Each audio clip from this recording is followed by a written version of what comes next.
presented by Lovely Films Production.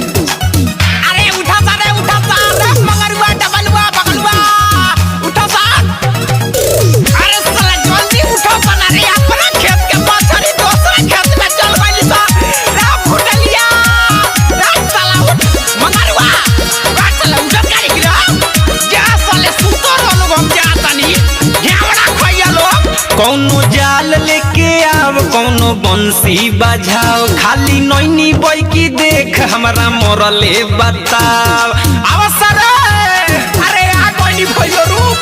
कौनो जाल लेके आव कौनो बंसी बजाओ खाली नैनी बोई की देख हमरा मोरले बताओ खाली उठो सा सबेर भइल बारे।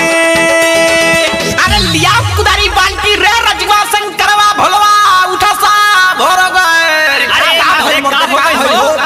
हर चलो सलैका मछरी मारे चल चल हर चलो सलैका मछरी मारे। अरे चला सलैका मछरी मारे ले आवा सा लोटा थरिया बर्तन हड़िया चला सा चवरा के खेत में ओही जे खर धान कावल जाई आ मछरी पकावल जाई आ मस्त फर्स्ट क्लास मरचा के संगे पीस पीस के खाई जाई। ले चल कढ़ाई ओही जे खेत में तराई दिन भर चावल जाई चिउराया लाई। ये भइयो हम नीमा का मरचा लेके आवत तनी रुक। ले चल कढ़ाई ओही जे खेत में तराई दिन भर चावल जाई चिउराया लाई। तया जब पियाहू के मन करता रे भइयो रे का रे अरे जाल मुस काट देले बा भाग साला भूटे लिया जो अपने इया के मच्छरदानी लिया। हर चला सलैका मछरी मारे अरे चला सलैका मछरी मारे हर चला सलैका मछरी मारे। आप सुन रहे हैं अमित पटेल की आवाज में। अरे बाबू इतना मछली केने भाई सोरे पूरा गाँवे के सहेज के ले जे आए। अरे काका मुस्कानवा के खेत में हो Music by Gaurav Roshan.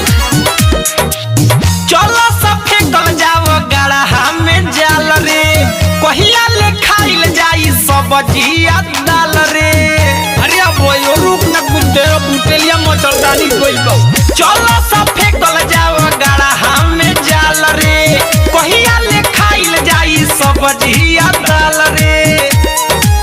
तो अभी लोग सारा सुतले ही बाड़े। अरे रे साला भूटे लिया है ने आप ते बाना पर का करतरिस रे रे भाइयो ओइ साला काले हमरे से गड़ा उदा होता अपना त घेवड़ा खइबा। और चलो सलैका मछरी मारे चलो सलैका मछरी मारे हर चलो सलैका मछरी मारे।